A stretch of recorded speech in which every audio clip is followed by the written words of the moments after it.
अगर आप ये कहानी सुनोगे तो आपको बहुत कुछ सीखने को मिलेगा।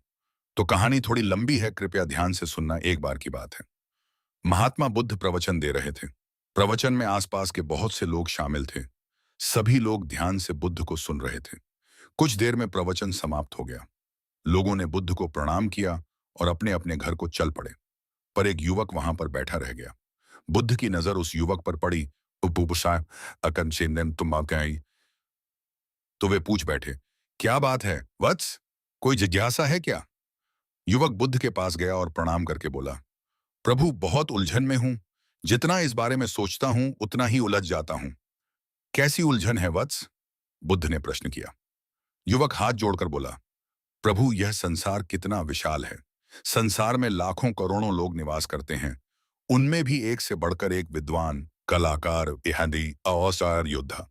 गुस्से में उन सबके बीच मुझ जैसे सामान्य प्राणी का क्या मूल्य है?" युवक की बात सुनकर बुद्ध मुस्कुरा दिए। वे बोले, "तुम्हारी जिज्ञासा का उत्तर मिल जाएगा, पर इसमें थोड़ा सा समय लगेगा। क्या तब तक मेरा एक छोटा सा काम कर सकते हो?" "प्रभु, ये तो मेरे लिए गर्व का विषय है कि मैं आपके काम आ सकूं।" युवक ने पुनः अपने हाथ जोड़ दिए। "आप आदेश करें प्रभु।" बुद्ध ने युवक को एक चमकीला पत्थर देते हुए कहा, "तुम्हें इस पत्थर का मूल्य पता करना है। पर ध्यान रहे, अस्त व्यक्ति नहीं है, सिर्फ मूल्य पता करना है।" "जैसी आज्ञा प्रभु।" कहते हुए युवक ने बुद्ध से वह पत्थर ले लिया। उसने एक बार फिर से उन्हें प्रणाम किया और बाजार की ओर चल पड़ा। बाजार वहां से ज्यादा दूर नहीं था। युवक थोड़ी देर में वहां पहुंच गया। वह सुबह का समय था। आमवेश बह बासा था, इसलिए बाजार अभी ठीक से लगा नहीं था। वहां पर इक्का दुक्का दुकानदार ही थे। युवक ने जिज्ञासावश इधर उधर नजर दौड़ाई।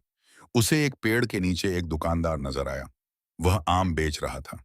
युवक उस दुकानदार के पास पहुंचा और उसे पत्थर दिखाते हुए बोला, "क्या आप इस पत्थर की कीमत बता सकते हैं?" दुकानदार एक चालाक व्यक्ति था। पत्थर की चमक देखकर वह समझ गया कि अवश्य ही यह कोई कीमती पत्थर है।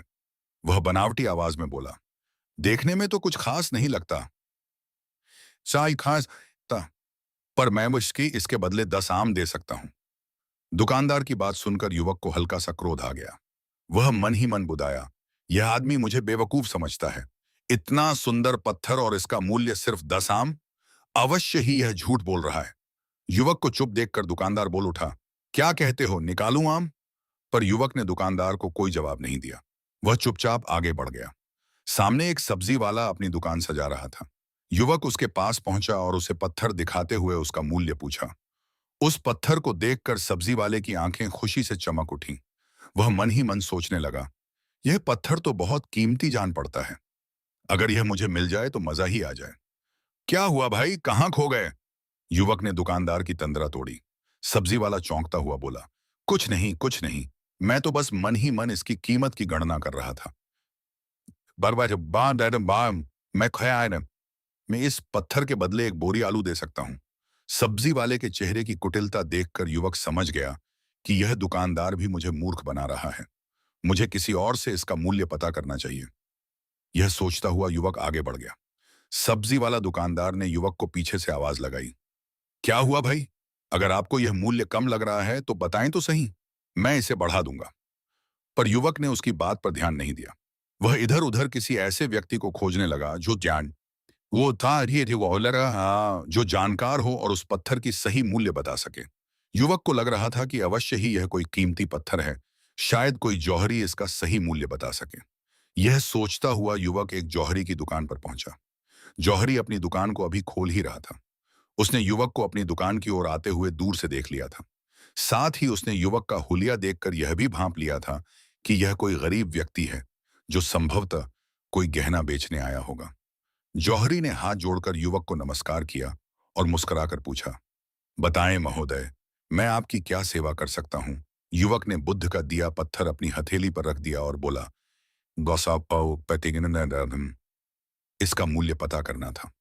पत्थर को देखते ही जौहरी उसे पहचान गया कि यह बेशकीमती रूबी पत्थर है जो किस्मत वाले को मिलता है। वह बोला, "पत्थर मुझे दे दो और मुझसे 1 लाख रुपए ले लो।" कहते हुए जौहरी ने पत्थर लेने के लिए अपना दाहिनी हाथ बढ़ाया। पर तब तक युवक ने पत्थर को अपनी मुट्ठी में बंद कर लिया था। उसे पत्थर के मूल्य का अंदाजा हो गया था, इसलिए वह बुद्ध के पास जाने के लिए मुड़ गया।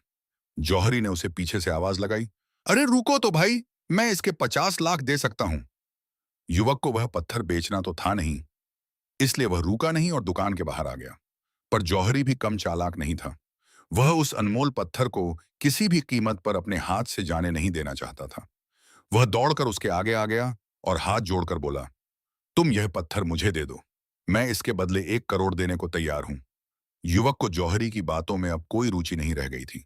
वह जल्द से जल्द बुद्ध के पास पहुंच जाना चाहता था।